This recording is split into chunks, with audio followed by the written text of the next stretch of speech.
우리 오늘 이제 다섯째 재앙에 대해서 이제 말씀을 나누고자 합니다. 지금 2주 동안 이게 주제가 다른 이제 흐름과 다른 이제 말씀을 전했기 때문에 여러분들께 또 이게 약간 흐름에 대해서 좀 잊혀지지 않았습니까? 열재앙이 뭐라고 그랬습니까? 지금 우리 열재앙에 대해서 계속 시리즈로 다루고 있는데 열재앙이 뭐라고 그랬죠? 단순히 재앙이 아니라 하나님을 만나지 못한 그러한 사람들의 상태를 말하는 것이며 그 완악한 마음의 상태를 말하는 것이며 그런 사람들에 대해서 하나님을 사인을 주는 그게 바로 재앙을 통해서 보여주신 거라고 말씀드렸습니다. 그래서 이제 첫 번째서부터 우리가 지난번에 살핀 첫 번째서부터 네 번째 재앙까지는 사람들로 하려면 곤란하게 하고 힘들게 한 건 있었지만은 실제로 몸에 해를 가하진 않았습니다. 자, 여러분들 제가 처음에 열재앙 서론에서 말씀드렸던 것 중에 하나님이 재앙의 목적이 아니라 그랬죠. 재앙의 목적이 아니라 하나님께서 바로와 또 이 후대의 성경을 볼 모든 사람들로 하여금 인류가 이만큼 완악하다는 것을 나타내 보여주시고 하나님께서 그걸 가르쳐 주기 위해서 계속 인류 가운데 역사 가운데 사인을 보내주셨다 하는 그 상징적인 의미로 재앙을 주셨기 때문에 우리 표현은 재앙으로 하지만 가능한 한 하나님께서 애굽 백성들조차도 다치지 않게 하시려고 계속 그 재앙 가운데 역사하셨어요. 그 넷째 재앙 가운데도 우리가 그것을 계속 살펴봤습니다. 혹시 제가 그 기억나세요? 첫 번째 재앙서부터 열 번째 재앙까지 중에서 두 가지로 나누면 첫 번째서부터 아홉 번째까지 재앙이 있고 마지막 열 번째 재앙이 다르다는 걸 기억하십니까? 기억하세요? 그러면은 이게 첫 번째 아니까 다. 자, 그러면 이 재앙이 요한계시록에 나오는 일곱 대접 재앙, 그다음에 나팔 재앙, 그 재앙과 연관이 있다는 거 기억하세요? 그러니까 설교 계속 반복해야 돼, 이런 거 보면. 창세기 출애굽기에 나오는 이 10가지 재앙이 요한계시록에 나오는 열재앙과도 연관이, 열재앙 7가지 재앙과 다 연관이 돼 있어요. 그 7가지 재앙 뒤에 주님의 재림을 하십니다. 그러니까 이 열재앙 가운데도 뭐냐면은 마지막 10번째 재앙이 뭐냐면은 인류를 향한 심판의 재앙이에요. 그러니까 진짜 재앙이에요. 진짜 재앙. 그 나머지 첫 번째서부터 아홉 번째까지의 재앙은 진짜 10번째 재앙이 내리기 전에 사인을 보내주신 거예요. 너희들 말 듣지 아니하면 하나님께 돌아오지 아니하면은 이 장자가 죽는, 장자는 대표성을 말합니다. 너희가 다 사망에 처하는 그 심판을 당한다. 그래서 첫 번째부터 10번째 재앙을 보여주시 아니하셨어요. 이 얘기가 뭡니까? 하나님이 처음부터 우리를 불로 심판하시는 것이 아니라 인류 역사를 이렇게 두시고서 지금 아직까지도 주님이 재림하시지 아니하면서 계속해서 인류 역사 가운데 사인을 보여주시는 거예요. 이 사인, 첫 사인, 자연으로 또 인류 역사 가운데 전쟁으로 여러 가지를 통해서 계속 보여주신단 말이에요. 그게 바로 아홉 번째까지 재앙의 성격이에요. 근데도 불구하고 우리 인류가 그걸 깨달았습니까? 못 깨닫고 있습니까? 잘 못 깨달아요. 바로와 같이. 우리는 바로가 완악하다고 생각하고 있지만은 오늘날 우리도 동일하게 바로와 같이 하나님께서 인류 역사를 통해서 우리의 심령 가운데 계속 사인을 보내주셨지만은 그걸 깨닫지 못하는 사람들이 너무 많다. 그 얘기예요. 바로를 보면서 우리 자신을 바라보라. 그 얘기입니다. 그래서 재앙이긴 재앙이지만은 하나님이 처음부터 막 치신 게 아니에요. 첫 번째 재앙, 두 번째, 세 번째, 네 번째까지 다 그랬어요. 하나님이 이런 능력이 있는 분이고 너희들 내 말 듣지 아니하면 재앙을 당해야 된다. 그것까지만 보여주셨어요. 근데 바로가 계속 거절을 했습니다. 그래서 이제 다섯 번째 재앙은 네 번째 재앙과 다르게 직접적으로 몸에 해가 되는 그러한 재앙입니다. 근데 아직까지도 하나님이 사람한테 해를 안 당하게 하고 뭐한테 해가 당하겠죠? 가축만 해가 당하겠어요. 그럼 여러분들 또 한 가지 이 10가지 재앙 전제 중에 하나가 뭐였냐면은 이 10가지 재앙은 하나님께서 그 당시에 애굽 사람들이 우상으로 섬기고 있던 그 우상을 심판하는 것이라고 얘기를 했습니다. 우상이 무엇입니까? 사람들의 마음속에 있는 욕망, 욕구, 바라는 것, 그걸 투영시킨 게 우상이에요. 그러니까 모든 우상을 만들어 놨다는 얘기 뭐냐면 하나님을 떠난 인간들이 인간 스스로의 힘으로 살아가기 위해서 형상화시켜 놓은 게 다 우상이에요. 그래서 신약성경 골로새서에서는 탐심이 곧 우상 숭배니라고 바울이 얘기합니다. 왜 그렇습니까?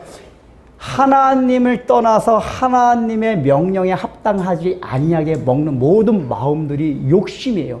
탐심이란 말이에요. 그게 우상 숭배와 똑같다고 하나님께서 말씀을 해주세요. 그러니까 하나님을 떠난 사람들이 갖는 모든 생각과 욕망, 욕구, 이 모든 것이 사실 다 우상이에요. 그러니까 그걸 친 거예요. 그러니까 고대 사회에서는 아직 미개해가지고 그런 형상을 만들어서 놓고 그걸 섬겼지만은 오늘날 현대 사회도 동일하게 그런 우상들을 섬기고 있어요. 하나님이 아닌 인간의 어떤 힘으로 살아가려고 하는 모든 노력들이 다 우상들이란 말이에요. 근데 이 10가지 제약이 뭐죠, 성격이? 그 우상들을 하나씩 치시는 거예요. 치시는 걸 통해서 너희가 지금 갖고 있는 그 우상들, 믿고 바라는 거, 의지하는 거, 그게 아무것도 아니다. 이걸 계속해서 첫째 재앙부터 지금 가르쳐 주고 있어요. 돈, 우리가 의지하는 다른 땅에 있는 것들, 가치, 이게 아무것도 아니다. 그래서 그걸 넷째 재앙까지 살펴봤습니다. 그러면 오늘 5번째 재앙은 이 동물을 치셨는데 이때는 무슨 우상을 쳤냐면은 그 당시 애굽 사람들은 소나 양이나 말과 같은 가축을 굉장한 신으로 받들어서 모셨습니다. 그래서 오죽하면 유목민들을 천시한 이유가 뭐냐 하면은 자기네들이 신으로 떠받는 그런 소나 양이나 말과 같은 걸 유목민들이 막 함부로 다루고 죽인다고 해가지고 유목민들을 멸시했어요. 바로 이들이 섬기고 있던 이 가축 신에 대한 심판이 5째 재앙입니다. 그러면 왜 가축을 신으로 섬겼을까요? 고대 사회에서는 가축이 가장 귀한 재산이었습니다. 이제 고대 사회에서 이제 시집 갈 때도 여자한테는 지참금을 줍니다. 남자가 지참금을 가지고 여자가 있는 집안에 지참금을 주는데 주로 다 가축으로 줬어요. 왜냐하면 가축이 그 당시에는 가장 귀한 재산이었기 때문이었습니다. 그러니까 가축이라는 건 무슨 얘기냐면은 그 당시 사람들이 갖고 있던 가장 뒤에 숨겨놓은, 우리로 따지면은 아주 비밀에 숨겨놓은 통장 같은 거예요. 또 아주 직장 같은 거예요. 내가 이거 떨어지면 정말 살아갈 수 없다 하는 것들. 그게 돈이든지 건강이든지 직장이든지 인간관계든지 권력이든지 상관없이 내가 이때는 살아가면서 이거 없으면 도저히 안 되는 거야 라고 하고 마지막 최후 보루로 남겨놓은 거, 이게 가축이었단 말이에요. 그러니까 지금 4번째 재앙까지는 여러분 이 가축의 해가 있었습니까? 없었습니까? 없었어요.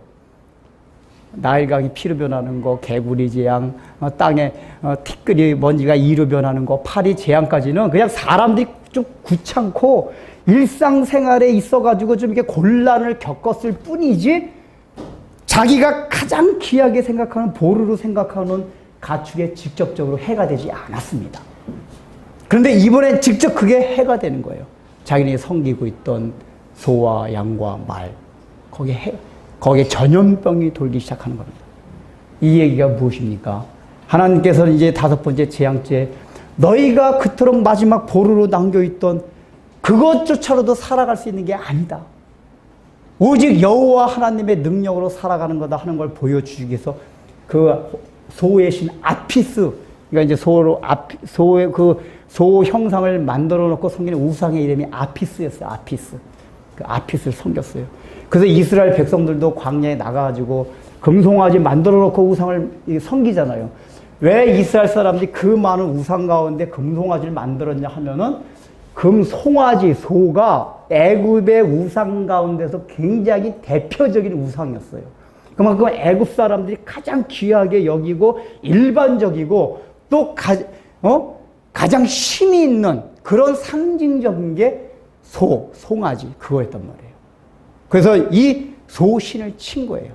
이걸 치는 걸 통해서 직접적으로 애굽 사람과 바로와 모든 신하들 마음속에 큰일 났다 하는 마음을 먹게 만든 거예요. 자, 말이 뭐였습니까? 말은 그 당시에 군사 정책에 있어서 굉장히 중요한 도구였었어요. 말 가지고 싸웠기 때문에.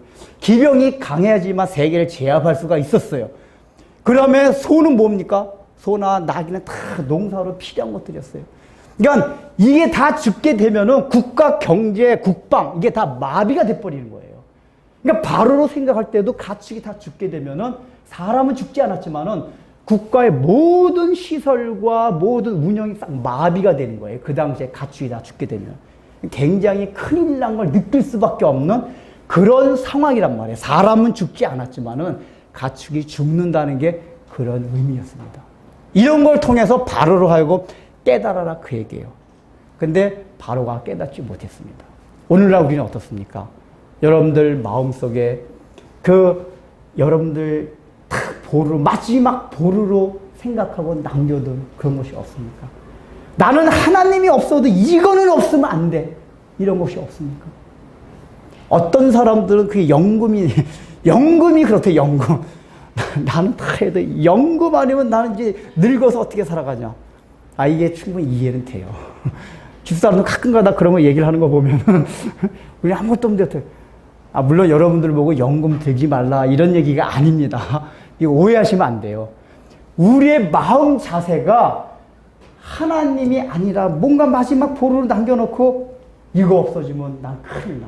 살아갈 수 없어. 애인이겠어요. 어떤 사람은 나는 건강해가지고 뭐 돈은 없지만은 건강할 때 아무거나 해도 난 살아갈 수가 있어. 자신이 있어. 건강이 보루인 사람이 있어요. 어떤 사람은 건강도 안 좋고 돈도 없는데 막 권력이 있어요. 어떤 사람은 인간관계가 너무 좋아요. 난 나를 도와줄 사람이 많아가지고 괜찮아. 그러니까 사람마다 다 다르지만은 자기의 인생에서 마지막 보루로 탁 주머니에 차고 있는 것들. 이게 오늘날의 우리가 생각하는 가축이에요. 보험을 들지 않으면 여러분 마음이 불안합니까? 보험을 들 수 있으면 다 드십시오. 근데 자기 상황이 보험을 못 들 수도 있어요. 형편이 안 되면. 지금 막 생활하기 바쁜데 막 보험까지 들려면 너무 벅차요. 못 들 수도 있어요.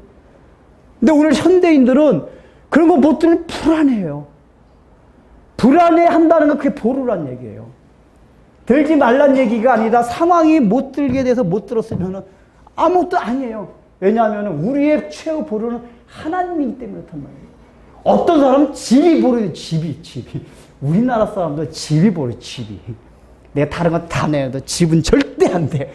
이 집은 마지막 내가 늙어서 끝까지 갖고 와야 될 거야. 이 집 등기 걸리지만 이런 사람도 있어요. 예. 그 집이 자기를 마지막 살려줄 보루라고 생각하기 때문에 그래요. 집 사지 말라는 얘기가 아니라. 사실 수 있어서 사세요. 전세로 살아가 9,000원이니까. 근데 하나님께 우리에게 말씀하신 게 뭐죠? 너희가 계속해서 가축을 우상으로 이렇게 섬기고 있으면 내가 치겠다 그 얘기예요. 그 가축을 치겠다 그 얘기예요. 그러시면서 하나님께서 뭐라고 말씀하셨죠? 저 고센 땅에 있는 가축들은 하나님께서 손을 대지 아니하리라 라고 말씀을 하세요. 지금 파리 때 재앙서부터 시작해서 하나님 계속 이 말씀을 하십니다. 고센 땅에 애굽 땅에 속해 있지만은 고센 땅과 애굽 땅을 구별시켜요. 이거 제가 지난번 시간에 자세히 말씀을 드렸죠. 그 구별됐다는 거. 같은 애굽 땅이랑 구별시켰어요. 그래서 고센 땅에 있는 가축은 전혀 해를 당하지 않았습니다. 전염병이 돌지 아니했어요. 왜 하나님께서 고센 땅에 있는 가축은 손을 대지 아니었습니까? 그거는 하나님께 드린 다 재물들이에요. 이 똑같은 가축이어도 개념이 다릅니다. 애굽 사람들한테는 가축이 우상이요. 자기네 국방과 경제의 모든 근원이 되는 것들이에요. 근데 이스라엘 백성들한테 가축의 가장 첫 번째 목적이 뭔지 아십니까? 제사예요. 희생 제사를 드리기 위한 그 재료가 가축이에요. 그러니까 고센 땅에 있는 건 뭐냐면 하나님의 영광을 위하여 하나님께 예배드리는 삶을 살기 위하여 드릴 도구들이 다 가축이었단 말이에요. 그러니까 하나님 이걸 치실 수가 있어요. 이 얘기가 뭘 말하는 겁니까? 우리가 예수를 믿었으면은 하나님께서 우리에게 주시는 가축들이 있어요. 근데 그 가축들이 우리는 그 가축을 주시면 그걸 우상시해요. 여러분들이 살아가면서 하나님께서 여러분에게 많은 재물을 주실 수도 있고, 좋은 직장을 줄 수도 있고, 또 권력을 줄 수도 있고, 명예를 줄 수도 있고, 다 줄 수가 있어요. 근데 우리가 자칫 잘못하면은 하나님께서 주시는 그 자체가 우상이 될 수가 있어요. 그걸 주신 하나님을 바라봐야 되는데, 그 하나님을 바라보지 않고 그 자체의 마음이 빼앗겨요. 야, 이것만 있으면 내가 정말 행복하게 살아가겠다. 이 마음을 빼앗긴단 말이에요. 근데 그걸 왜 주셨습니까? 제사신이라고. 우리에게 주신 가축은 제사용이에요. 하나님께 예배드리는 거룩한 삶, 구별된 삶을 살아가기 위해서 드려야 되는 게 우리에게 주신 재물이고 건강이고 좋은 인간관계고 권력이고 다 명예고 가족이고 그렇단 말이에요. 근데 우리가 그걸 위해서 쓰냐 그 얘기예요. 그러니까 여러분들이 저는 육신적인 축복을 강조 안 하지만은 실제로 우리가 신앙생활 잘하면은 육신적인 이 삶도 막 지나치게 빈궁하게 되질 않아요. 물론 하나님이 어떤 특별한 섭리하에서 고난을 주시는 때가 있어요. 그런데 그렇게 특별한 섭리하에서 그 사람을 연단시키고 훈련시키는 차원에서 주시는 고난이 아닌 이상은 정말 우리가 하나님의 말씀대로 순종해서 우리의 삶을 하나님께 예배드리는 삶으로 포커스를 맞춰서 살아가게 되면은 그 예배 드리기 위해서 필요한 가축을 제공해 주신단 말이에요. 이 재밌는 게 이제 마지막 10번째 제안까지 다 하고 난데 바로가 항복을 합니다. 그리고 나가요. 나가는데 바로가 어떻게 모세한테 제안을 하냐면, 야, 너희들 다 나가라. 이제 뭐 광야 3일길을 나가든지 언제 뭐 싹 나가다. 근데 너희가 가지고 있는 고센 땅에 가진 가축은 다 두고 가라 그래요. 가축은 두고 가라 그래요. 왜 가축을 두고 가라 그러죠? 바로한테는 그게 큰 국가의 재산이란 말이에요. 국가에서 필요한 것들이에요. 그러면 모세 입장에서는 우리는 물질을 추구하는 사람들이 아니에요. 이스라엘 하나님의 백성들은. 바로가 지금까지 바로가 겨우 허락한 거란 말이에요. 지금 막 미루고 막 버티다가 이렇게 허락했을 때 때는 이때다고 뭐 알아서 가져 하고 나가야 되는데 나중에 보면 모세가 안 됩니다. 이 모든 가축과 재물도 우리가 가지고 나가야 됩니다라고 모세가 우겨요. 그걸 보면 우리가 이제 일반적으로 생각하고 모세가 왜 이럴까? 물질이 뭐가 중요하다고, 가축이 뭐가 중요하다고. 지금 이스라엘 백성의 목적은 빨리 출애굽, 애굽을 탈출하는 게 목표인데, 지금 바로가 지금 세상에 좋은 조건이잖아. 나가라. 근데 가축은 돌아. 그 후딱 두고 나가면 되는데, 끝까지 모세가 그와 실랑이를 벌입니다. 그 실랑이 벌이다가 혹시 바로의 마음이 바뀔까 하는 그런 위험 상황에도 그래요. 이게 하나님이 우리에게 가르쳐 주시는 게 있어요. 모세가 고센 땅에 있는 모든 가축을 끝까지 광야로 가지고 나가려 했던 것은 그 고센 땅에 있는 모든 가축들은 다 하나님의 것들이기 때문에 그래요. 하나님의 것. 이해되세요? 모세 게 아니에요. 이스라엘 백성 게 아니라 하나님 거란 말이에요. 하나님 거. 그러니까 하나님으로부터 받은 거고 하나님 거기 때문에 귀한 거예요. 그러니까 내 몸만 나가는 게 아니라 그래서 반드시 하나님께 속한 모든 것이 출애굽해야 되기 때문에 재물도 애굽으로부터 가지고 나가야만 했어요. 이 뜻이 무엇입니까? 우리가 예수를 믿고 나서 이 세상을, 죄악 세상을 떠납니다. 탈출합니다. 그때 우리는 어떤 마음이 되냐면은 우리 몸만 세상을 떠나는 게 아니라 내가 가지고 있는, 소유하고 있는 모든 재물들, 명예, 건강, 하나님께서 이 땅을 살아가면서 피해서 주신 모든 것들, 그거를 함께 가지고 떠나라 그 얘기예요. 그러니까 함께 가지고 떠나라는 얘기는 뭡니까? 재물이나 건강이나 하나님께서 주신 직장이나 이 모든 것을 다 뭐예요? 하나님을 위해 사용하라 그 얘기예요. 하나님 사용하라. 그게 바로 그 재물들도 애굽을 떠날 때 함께 가지고 떠나는 거예요. 근데 우리는 어떻죠? 재물은 두고 나만 떠나요. 재물은 여전히 애굽 땅에 있어요. 이 얘기 뭐냐면 나의 재물관, 건강관, 하나님께 맡겨주신 모든 그 관이 세상 사람과 똑같단 말이에요. 세상 사람같이 돈을 주면은 어떻게든 먹고 마시고 그냥 노는 대로만 사용하려고 하고, 우리는 그게 아니에요. 하나님의 영화로운 예배적인 삶, 그 목적을 위해서 돈도 건강도 집도 직장도 사용해야 된다 그 얘기예요. 그게 그 재물을 가지고 떠나라 그 얘기입니다. 모세가 그래서 끝까지 안 된다. 우리는 그것도 가지고 나가야 된다. 그래서 이 고센 땅에 있는 가축은 해를 당하지 않은 거예요. 다 하나님의 것이기 때문에. 하나님을 위해서 들림 받아줘야 할 것들이 가축들이었어요. 그래서 이스라엘 백성들은 나가서 애굽 광야에서 나가서 한 게 뭐였냐 처음에 그 가축을 가지고 하나님께 희생제사를 드렸어요. 희생제사. 그걸 드렸단 말이에요. 우리가 그게 필요해요. 이게 뭡니까? 청지기적인 삶, 청지기. 그러니까 이 고센 땅에 있는 가축이 죽지 않았다는 사실을 통해서 뭘 생각해야 되냐? 우리 그리스도인은 청지기다. 하나님께서 나에게 많이 맡기셨으면 좋아할 게 아니에요. 이걸 어떻게 하나님을 위해서 사용할 것이냐. 나중에 하나님 여러분 마태복음 25장에 달란트 비유 나오잖아요. 많이 맡기셨으면 다 많이 찾으십니다.